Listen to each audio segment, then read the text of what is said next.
Bueno, regresamos con más de Noticias entre Políticos. La pregunta que deja la producción para la noche es si ustedes consideran que se necesita de una ley que garantice la equidad en el proceso de campaña electoral. Y eso es prácticamente también lo que se está hablando con la ley de partidos políticos y la ley de procesos electorales. A mí me gustaría ampliar un poco el campo de la pregunta y irnos a lo que realmente tiene la noticia. Es la misión de la Organización de Estados Americanos que está presentando este informe de observación electoral. ¿Qué alcance real puede tener esta misión? O sea, ¿qué efecto real puede tener sobre la política dominicana?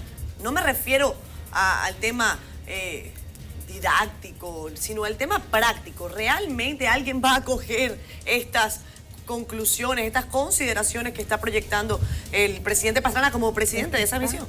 Yo creo que realmente no hay una obligatoriedad.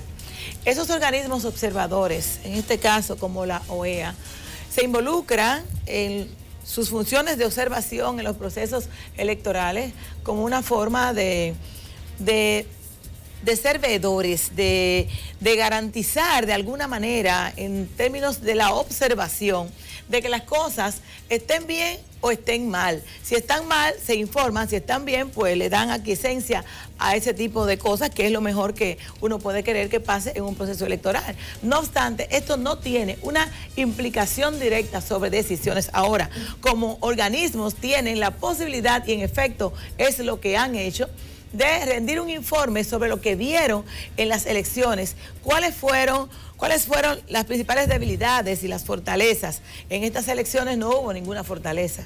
Todo lo que hubieron fueron debilidades que fueron plasmadas, hubo debilidades que fueron plasmadas, obviamente, en este informe y que fueron discutidas también por gran parte de la sociedad civil y los partidos de oposición. Desde la instalación de los procesos, porque ahí en el informe también ellos plantean que sobre la debilidad en términos de el uso de la tecnología, que además de ser muy rápida, se debe de esperar que la gente se acostumbre un poco a lo que es el funcionamiento y que producto de esto también, entre otras cosas, los escáneres no funcionaron de manera adecuada. Se habla también de que las elecciones no fueron implementadas en el orden necesario como debió esperarse que fueran de esa manera, y el tema de lo que es la ley que debe regular, o diríamos esos recursos legales que tendríamos nosotros para poder ser planteados y que pudiesen ser utilizados para ser garantistas en términos de lo que es el procedimiento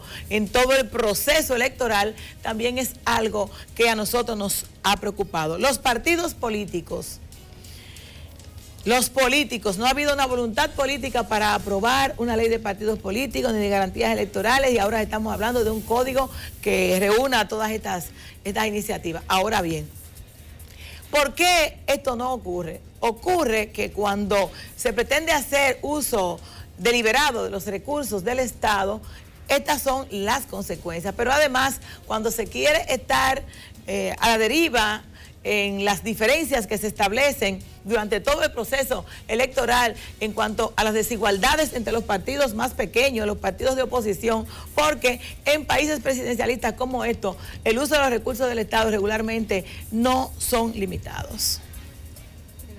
Con respecto a si es necesaria una ley para regular el tema de la equidad del financiamiento en las campañas electorales, nosotros consideramos que la ley es necesaria. Una ley que tenga una visión integral como se planteaba en el proyecto de ley del 2011 que fue introducido por la Junta Central Electoral en aquel momento y que contenía los puntos fundamentales para garantizar equidad, transparencia, tope a los montos de las campañas electorales, pero también el tope a el financiamiento que se podía recibir del sector privado, y además de que se hicieran públicos los donantes para que fuera un proceso transparente. Sin embargo, esto no es suficiente, y no es suficiente porque necesitamos que los políticos y las fuerzas políticas en nuestro país realmente asuman la coherencia que tiene que ver entre lo que se dice y lo que se hace, partiendo del ejemplo. De nada vale tener una ley si esa ley la violamos los mismos que hacemos la ley, los propios representantes en el Congreso, las organizaciones sociales, los sectores de la sociedad civil. O sea, tiene que haber un compromiso de cumplir y hacer cumplir las leyes. Y quiero señalar otro elemento vinculado a esto para finalizar, que en la última encuesta del Latino Barómetro, el 77% de las personas dice que los que gobiernan en nuestro país lo hacen pensando en sus intereses particulares. Por eso tenemos que generar marcos legales con una mirada de pensar no en el interés de un partido político, de una fuerza o de un sector, sino en el interés común. Y legislar para que haya equidad, transparencia, democracia real en los procesos electorales es un desafío que tenemos para que realmente la democracia sea una realidad y que no venga lo que nos avisora la encuesta del Latino Barómetro, que plantea además que un 64% dice que está de acuerdo con la mano dura. La mano dura significa volver a la época de la dictadura y creemos que el mejor sistema para continuar avanzando tiene que ser la democracia, pero una democracia que la construyamos entre todos y todas y la alimentemos en términos de mejorar su calidad. Así es, realmente ese pronunciamiento que hizo la OEA, yo entiendo que no es la primera vez, ya que la OEA en otras elecciones también ha participado como observador en la República Dominicana.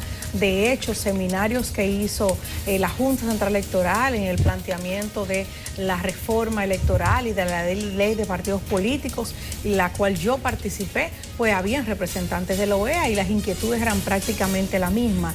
De hecho, Karen, perdona que te interrumpa, no que participaste, que tú presidiste e hiciste un excelente trabajo como presidenta de la comisión, que además era bicameral. Tú no lo acabas de decir, pero creo que hay que reconocer tu trabajo como legisladora presidenta de esa comisión. Sí, un trabajo muy efectivo que hizo. Karen estaba embarazada en ese momento. Parí. Sí. Mira, me hicieron parir de cuando nos arrebataron la comisión ya al presentar el informe. Ya el niño tiene 2 años y 4 meses ya y todavía hay comisiones en el país estudiando dentro del Congreso Nacional y fuera del Congreso Nacional la ley de partidos políticos. Y son de las pequeñas frustraciones que uno vive en este ejercicio de la democracia, pero no nos podemos cansar, no podemos temer a seguir trabajando y apostando a poder ser parte del relevo y a poder ser parte de más transparencia y más democracia, primero en nuestros partidos políticos, para que se pueda realmente aplicar en el país, porque el ejemplo tiene que venir por casa.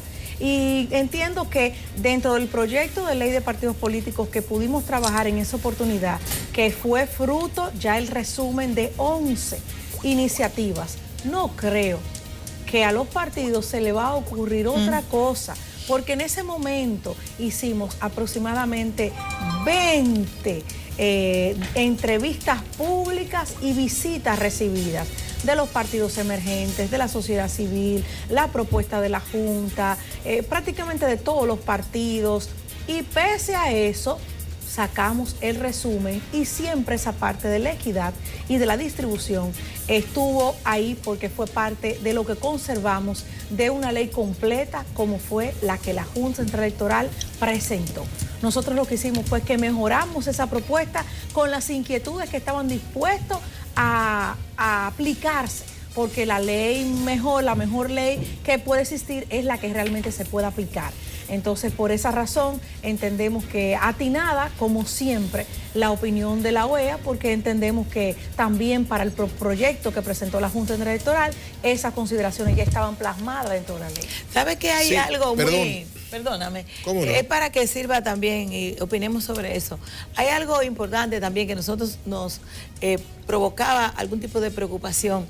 Es el señalamiento que ellos hacen con relación a que sugieren que no continuemos con las elecciones conjuntas del nivel congresual. Correcto, lo estaba leyendo acá. Bien. ¿Quieres que lea el párrafo textual? Sí, correctamente. Sí, voy a leerlo textual porque precisamente iba a hablarles de ello. Dice, Vamos a cambiar el tema, Dice, por supuesto.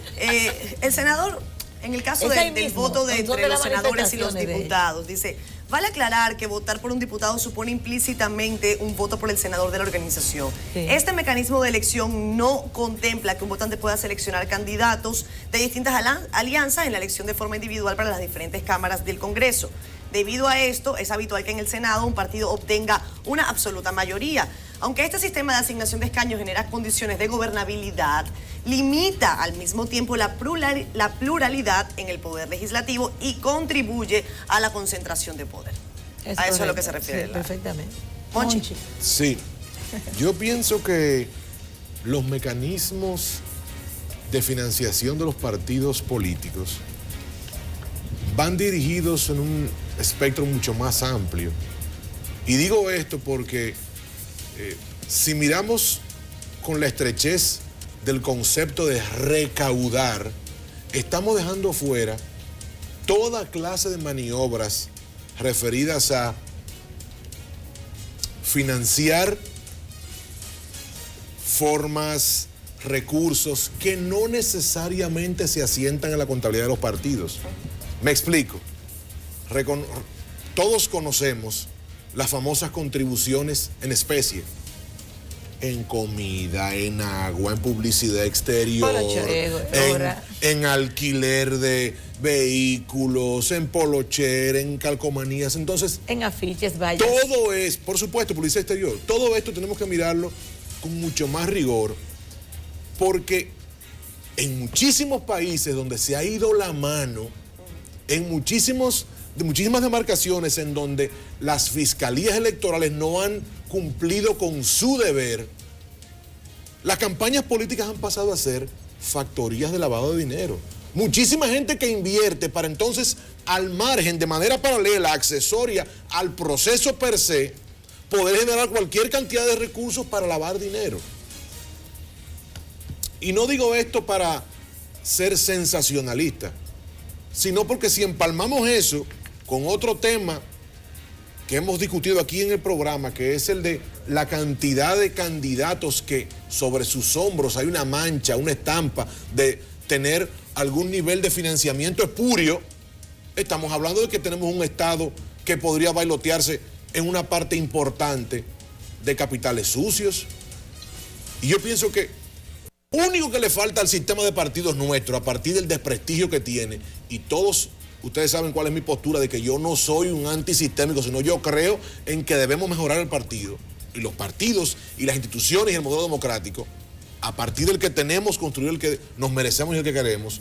Pero lo único que le falta de desprestigio ahora es que se le ponga la mancha al sistema de partido dominicano, que es un narcosistema, por activo, por pasivo, por ser parte de, o por ser un contubernio, por ser una probeta para que los delincuentes empiecen a hacer operaciones favoreciendo a candidatos. Y por otro lado, quisiera también que miráramos el tema del financiamiento público. A mí me parece que sigue siendo muy doloroso que el Estado dominicano erogue 1.600 millones de pesos para dárselo a los partidos políticos. No importa la cuantía, si usted es un partido pequeño que le dieron 10 millones, 5 millones, o si es uno grande que le dieron 500. Poco importa, es la suma global. Es que el Estado está haciendo una abstracción, en última instancia, a la ciudadanía, de 1.600 millones, que se dice rápido, que si miramos grandes obras podemos decir, son 1.600 milloncitos. Señores, estamos hablando de alrededor de 150 millones de pesos mensuales, cuando aquí tenemos muchísimos hospitales que tienen dotaciones de 500,000 pesos al mes, por Dios. Estamos hablando de que hemos perdido tal vez, a partir de ese presupuesto, de esa ejecución presupuestaria dilatada, hemos perdido hasta los niveles de empatía social. Yo pienso que el servicio más primigenio que pueden tener los partidos políticos es estar a disposición y al servicio de la gente. Y para eso tenemos que erogar en un periodo constitucional 4 o 5 mil millones de pesos. Monchi, es que yo creo que hubo una distorsión de cómo se previó el tema del para qué era el financiamiento por supuesto. público. Y el financiamiento público se introdujo para mejorar la calidad de la democracia. Correcto. Pero realmente el uso de esos recursos ha sido totalmente desvirtuado. Por eso hablo de revisarlo. Justamente, pero incluso yo diría de eliminarlo. ¿Por qué? Si vamos al tema del Latinobarómetro, la encuesta que está siendo analizada en estos días, incluso que la debatimos hace 2 días aquí, ¿cuáles son las instituciones en la sociedad que están con el mayor nivel de desconfianza de parte de la población? Son los partidos políticos y el Congreso de la República. Solo un 27% tiene confianza en los partidos políticos. ¿Por qué? Porque los partidos políticos, como en tanto tal, no hacen el rol para el cual lo establece incluso la Constitución,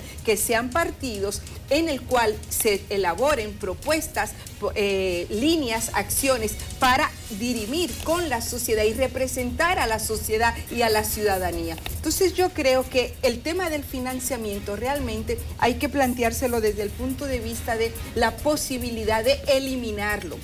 Sí, si lo revisamos de lo conveniente, bueno, yo pienso que hay mérito suficiente para revisar hasta incluso la eliminación. Claro, porque es que además lo que estamos no estoy diciendo hablando, que es lo correcto, pero hasta ello. Estamos hablando de un mercado político y electoral. Aquí ahora la política, todo se compra y se vende. O sea, es como si fuéramos a comprar un alimento, si fuéramos a comprar un vestido. O sea, tú vas a pegar un afiche, hay que pagarlo. Tú vas a una reunión, hay que pagarlo. O sea, estamos en el dinero que usan los partidos, la parte que usan, porque hay una parte que yo creo que se va a los bolsillos particulares de algunos de los dirigentes de los partidos políticos. No hay un proceso de rendición de cuentas tampoco que realmente sea de transparente. Fondos públicos por demás. Y viene un tema ahora en el programa, que es el tema de los feminicidios. Quiero dar un dato. El Ministerio de la Mujer, en la ejecución presupuestaria de enero a junio, ¿saben cuánto utilizó en educación para que no haya feminicidios en nuestro país? 5 millones de pesos. No puede ser. Mientras los partidos políticos tienen esa cifra escalofriante de 1.600 millones. Ahí es donde está la distorsión realmente. Bueno, ¿les parece si vamos a los comerciales o seguimos hablando del tema para pasar el tema de los feminicidios? Me gustaría que me permitieran, para no cambiar el tema, yo creo que en lugar de la erradicación total de esos recursos que se van a los partidos, yo creo más bien en la regulación y en la fiscalización. Yo creo también que en esa fiscalización se va a garantizar lo que está en la mayoría de los reglamentos de los partidos políticos, que es el tema de la educación.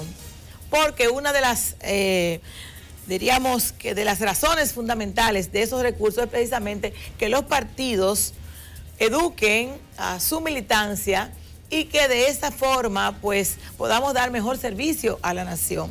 Pero pasa lo contrario, se producen clientelismos, se producen favores personales particulares y todo se hace muy lejos de lo que es la realidad y ni siquiera hay la intención de poder transparentar en qué se utilizan los recursos del Estado. Correcto, pero yo tengo que diferir de lo que dice Josefa, porque en un país donde no hay debate, señores, en un país donde no hay debate de las ideas, donde los candidatos no cruzan lo que piensan, en donde no se le da la posibilidad a la gente de decantarse por un plan de gobierno, estamos hablando entonces de formación de cuadros. Y donde no se cumplen las leyes. Recuerda que el tema de los debates lo hicimos aquí en las elecciones, bastante evidente y que solamente un candidato se negó a debatir. Está bien, pero yo no quiero partidarizarlo, bueno. yo no quiero sacarle punta pues entonces política. No generalicemos. No, yo no estoy generalizando, estoy diciendo, ¿hubo debate? ¿Hubo debate? No hubo debate, Josefa, por Dios. Son reglas, son excepciones que confirman las reglas. La realidad es que de manera escasa, muy escueta, hubo honrosísimas propuestas. Sí.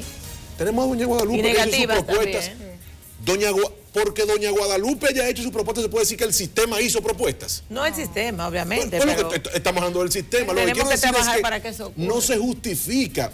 Y por eso me decanto más por la opción de revisar el modelo. Porque es que, señores, la realidad monda y lironda es que las autoridades de los partidos utilizan esos recursos para apuntalar los proyectos que ellos consideran adecuados y en cierta medida para servir de valladar para los proyectos emergentes de los partidos, señores. Con el tema, La fiscalización. Más que educar a los cuadros de los partidos y la formación de los partidos, yo diría, educar a la población dominicana de lo que es el deber y el derecho al voto.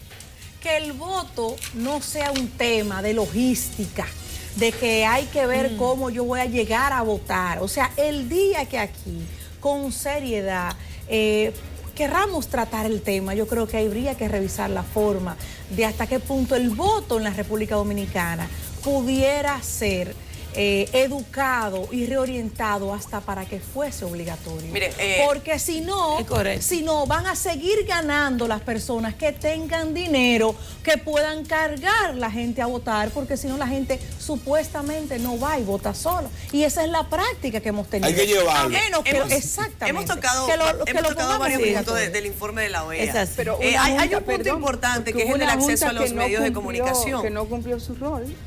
O sea, una junta que tenía un marco normativo, porque es que tenemos una ley y que no la hicimos, no se cumplió. Sí. Y por eso viene el informe de la OEA. Fíjense que este informe de la OEA habla del acceso a los medios de comunicación y nosotros lo vivimos acá, en NSDN. Muchas veces está ese terreno, por demás, hostil, en el que gobernantes, porque hay que decirlo de esa manera, pues llevan a cabo sus procesos que podrían ser normales fuera de la campaña electoral y que entran en la disyuntiva de que si es campaña o es un acto de gobierno. Entonces toda la promoción de actos de gobierno en medio de campaña electoral, yo considero que debería estar definitivamente bien normado, bien regulado. No es posible que, y hay que decirlo, el presidente de la República, ¿cuántas horas?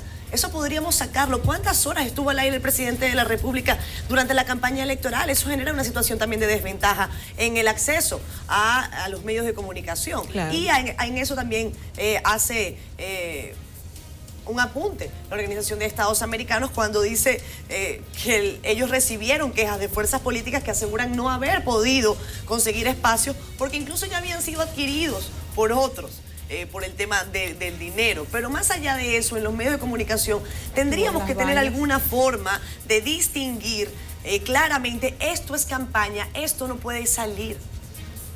No sé si me entienden. Hay algunas del desdoblamiento de la figura presidencial. Hay algunas legislaciones que separan la labor presidencial 6 meses antes para poder digamos que no hay ni siquiera que pararlo, lo que hay que hacer es un uso responsable del cargo para el que uno está dispuesto. Bueno, pero porque si usted es presidente, pero si no se legisla para eso es más difícil todavía. Pero es que no es necesario, porque entonces ahí volvemos al tema de la honradez. Si a usted lo eligieron para ser presidente de la República y usted utiliza el tiempo que usted debe ejercer como presidente de la República para hacer campaña, entonces usted le está faltando a los que votaron por usted.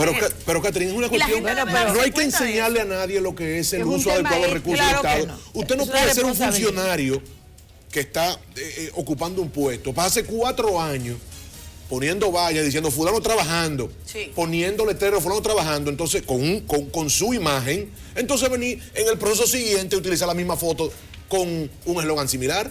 Porque no solamente cuando se abre la campaña, es también ir llevando al elector, pero por supuesto. Se hacen todos los aspectos. No tenemos una legislación seria, si no tenemos una legislación seria, nosotros no vamos a lograr evitar que los gobiernos usen en su favor los recursos del Estado en todos los sentidos. Sí, pero yo creo que no es solo un tema de legislación, es un tema ético, es un tema de responsabilidad realmente, es un tema de que cada político, cada ciudadano tiene que ser responsable con las funciones que asume, pero también con el uso de los recursos públicos. Y quisiera referirme a algo que señalaba Monchi hace un momento con respecto al tema de que no hubo propuestas y de los programas de gobierno. Es que eso no tiene ninguna vinculación en el país. Por ejemplo, hay países como Colombia, donde las propuestas que hacen los candidatos